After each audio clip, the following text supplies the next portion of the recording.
Os cientistas da computação separam problemas, eles usam, tem duas classes chamadas P e NP, são duas classes de problemas que eu vou descrever a seguir. Bom, vou começar primeiro falando de funções de complexidade. Essa tabela aqui que eu peguei de um livro clássico, o Gary Johnson, que trabalha com problemas NP completos. Aqui, essa tabela aqui é o seguinte, aqui está uma função de complexidade, tá bom? N ao quadrado, N ao cubo, N à quinta, 2 elevado a N, 3 elevado a N. Tá bom? Aqui são tamanhos de instâncias do problema. Tá bom? Então, aqui é o seguinte, se você tem um algoritmo que é O de N, se ele resolve um problema de tamanho 10 em 0,1 segundos, tá bom? Ele vai resolver um de tamanho 60 em 0,00006 segundos, 6 vezes o tamanho, o tempo. Bom, se for de n ao quadrado, se o problema de tamanho 10 ele resolver nesse tempo aqui, bom, ele vai resolver um tempo maior, tá bom, em 0,0036 segundos. Vamos logo aqui para o n à quinta. Tá certo? Se ele resolve um problema de tamanho 10 em 0,1 segundos, ele vai resolver um problema de tamanho 60 em 13 minutos. É uma coisa que você já precisa de alguma paciência para esperar.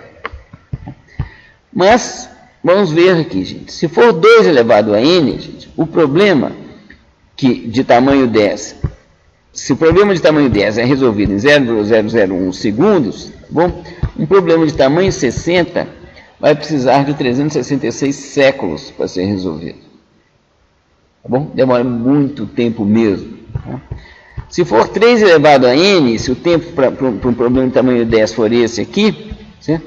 Ele vai demorar 1,3 vezes 10 a 13 séculos para terminar.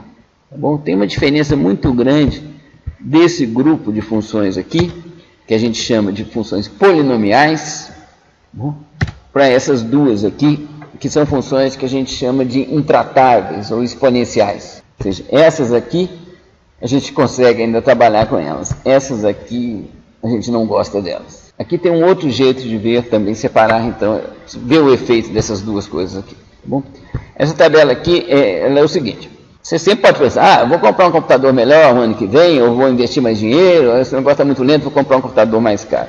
Então aqui, o que acontece se você comprar um computador 100 vezes mais rápido, ou um computador 1000 vezes mais rápido, sendo que no computador que você tem hoje, certo? Você resolve em 1 hora um problema de tamanho n. Se o seu algoritmo é O de n, se no computador atual você resolve no máximo um problema de tamanho n, com o computador 100 vezes mais rápido, você vai resolver um problema 100 vezes maior.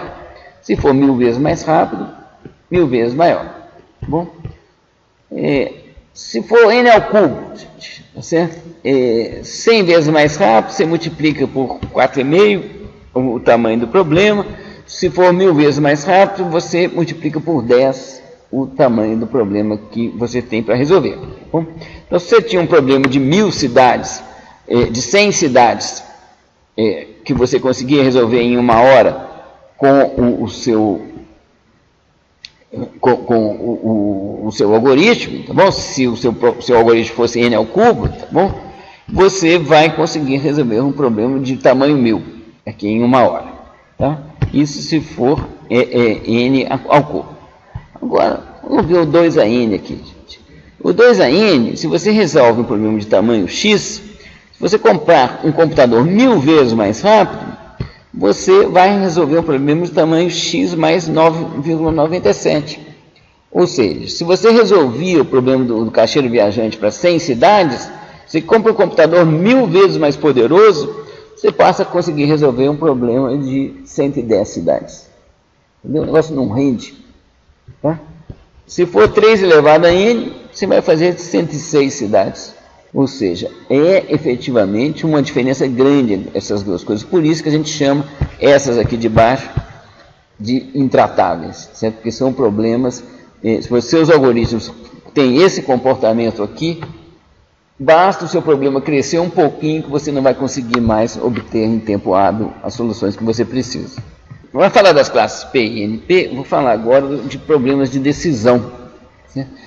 É uma forma que os teóricos da computação têm para simplificar um pouco a situação. Em vez de problema de otimização, como encontrar o melhor roteiro, a gente usa problemas que são do tipo assim, dada uma cidade, um conjunto de n cidades, uma matriz de distâncias, existe, sim ou não, tá? Pelo menos uma rota com custo menor que um certo limite B, a resposta para isso é sim ou não. Um outro problema de decisão muito conhecido, esse aqui é o pai de todos os problemas, é o SAT, que é o problema da satisfatibilidade. Você tem N variáveis booleanas, e você tem um conjunto de cláusulas. Cláusulas são OR, são expressões com OR dessas variáveis, como essa aqui. Tá bom? V3 mais V7 linha mais V10. Tá bom? Existe um conjunto de valores para V1, para essas N variáveis, tal que o end de todas as cláusulas tem o valor true. Um algoritmo de força bruta para esse problema aqui é o quê? Vamos gerar todas as possibilidades de zeros e uns para essas variáveis booleanas, bom, e vamos testar, vamos procurando e testando, avaliando uma expressão e vemos se ela valia para true ou para false. Bom, como são n variáveis, cada uma delas pode ter 0 ou 1, eu vou ter 2 elevado a n possibilidades. Bom, então claramente isso aqui é um problema que a força bruta aqui também cai na ordem dos problemas intratáveis. Qual que é a vantagem de trabalhar com problemas de decisão? É que você tem um problema associado, que é a verificação de uma solução. Se alguém fala assim, olha, encontrei um roteiro com distância total percorrida menor que 100 km.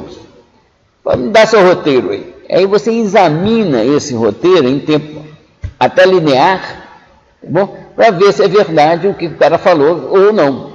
Tá, bom? Então você consegue checar uma solução em tempo polinomial. Tá?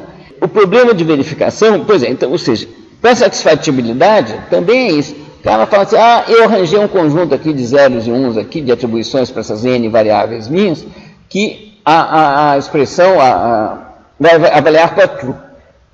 Certo? O end de todas as cláusulas. Então, me dá aí que eu avalio isso. Avaliar isso é só seguir as regras da álgebra de Boole, que é coisa feita em tempo muito rápido também. Um problema, as classes P e NP, elas são definidas da seguinte forma. Certo? A classe P, de um problema de decisão, certo? Esse problema está nessa classe se existe um algoritmo polinomial para resolvê-lo. Um problema está na classe NP, por isso que tem que ser de decisão, tá bom? Se o problema associado de verificação tem uma solução polinomial, tá bom? Ou seja, o problema mesmo, eu não sei qual que é a complexidade dele não, mas o problema de verificação é polinomial. Essa é a classe NP. Não necessariamente, e isso todos que inventaram, os criadores da teoria não gostam também do nome, né? NP dá muita confusão, que você pensa que é não polinomial. Mas não é. NP quer dizer que a verificação não determinística é não polinomial. Certo? E não determinística é um artifício teórico que eu não vou falar dele aqui não, mas essencialmente o que ele quer dizer é o seguinte, o problema de verificação é da classe polinomial, da classe P. Bom, o problema verdadeiro eu não sei o que é, mas eu consigo verificar em tempo polinomial. Além disso, os teóricos mostraram também que alguns desses problemas da classe NP são tais que qualquer outro problema da classe NP pode ser transformado nesses problemas. Tá bom? Se você pega qualquer problema, é possível demonstrar que qualquer problema da classe NP, você faz uma transformação nele lá, você chega no SAT ou você chega no problema do caixeiro viajante. Portanto, se você conseguir resolver o problema do SAT, você consegue resolver também qualquer problema da classe NP. E, em particular, se você conseguir resolver o SAT em tempo polinomial, você consegue resolver qualquer problema da classe NP em tempo polinomial. Tá bom? O que dá origem ao enunciado do problema mais conhecido da ciência da computação, em aberto, tá? Que é conhecido por isso daqui, P igual a NP. Porque ninguém conseguiu, gente, provar que é impossível resolver o SAT em tempo polinomial, ou o caixeiro viajante, ou qualquer outro da classe NP. Bom? E ninguém encontrou um algoritmo polinomial. Uma coisa tão famosa, certo? Que se vocês conseguirem, gente, provar que ou provar que não existe nenhum algoritmo em tempo polinomial para resolver o cachê do viajante, ou o SAT, ou qualquer outro problema NP completo, provar como a gente provou, que não existe algoritmo de ordenação por comparação que tenha tempo menor que n log de n. Ou se você encontrar um algoritmo polinomial para resolvê-los, você ganha na hora, gente, $1 milhão e, eu pus aqui de brincadeirinha, mas é verdade, você ganha fama e glória eternas, porque vai ser um super resultado, sabe? E $1 milhão no bolso na hora. Ok, gente?